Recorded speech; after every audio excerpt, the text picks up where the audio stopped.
સુરતમાં cyber crime cell પોલીસે આધાર card, ચૂંટણી કાર્ડ સાથે ચેડા કરનાર 2 આરોપીઓને ઝડપી પાડ્યા છે. મોટા વરાછામાં દુબઈથી ચાલતા 111 કરોડના ઓનલાઈન ચીટિંગમાં પકડાયેલા આરોપી નાનજી બારૈયાએ આધાર કાર્ડમાં એડ્રેસ ચેન્જ કરાવ્યું. તે ગ્રાહક સેવા કેન્દ્ર પર સાયબર ક્રાઇમ રેડ કરી મામા ભાણેજને પકડી પાડ્યા છે. તેમના લેપટોપમાંથી ભાજપના મહિલા કોર્પોરેટરની ડિજિટલ સહી અને સિક્કા ઉપરાંત 205 ચૂંટણી કાર્ડ અને પાન કાર્ડ સહિતના બોગસ ડોક્યુમેન્ટ્સ મળી આવ્યા છે.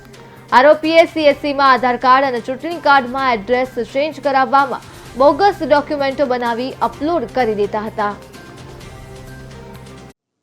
પોલીસ કમિશનર સરની સૂચના અનુસાર સુરત શહેરમાં સાયબર ક્રાઇમને લગતી જે ગેરકાયદેસર પ્રવૃત્તિઓ થતી હોય, બેંક એકાઉન્ટ, સિમ કાર્ડને લગતી અને ફેક ફોર્મ વગેરે એને લગતી પ્રવૃત્તિઓ પર નજર રાખવા અને તે અંગે કાયદેસરની કાર્યવાહી કરવા માટે જે સૂચના આપવામાં આવી હતી તે અંતર્ગત સાયબર ક્રાઇમ પોલીસ સ્ટેશનના પોલીસ ઇન્સ્પેક્ટર શ્રી વાયસ ગામિતનાઓને અને તેમની ટીમને તથા એએસઆઈ મયુરીબેનને આ અંગે બાતમી મળતા તેઓની ટીમ દ્વારા ગઈકાલના રોજ ઉત્તરાણ પોલીસ સ્ટેશનમાં આવેલ એમબીસી જે કોમ્પ્લેક્સ બિલ્ડિંગ છે તે ખાતે રેડ કરવામાં આવેલી હતી. સદર રેડ દરમિયાન આ કોમ્પ્લેક્સની અંદર એક અન્ના કોરાટી એન્ટરપ્રાઇઝ કરીને એક શોપ મળી આવેલ હતી, જે ત્યાં આગળ રેડ કરતા કરંટ બેંક એકાઉન્ટનો જે સામાન હોય, ચેકબુક્સ હોય, ડેબિટ કાર્ડ્સ હોય અને પાસબુકને એ પ્રકારની જે બેંકને લગતો સામાન છે તે મળી આવેલ.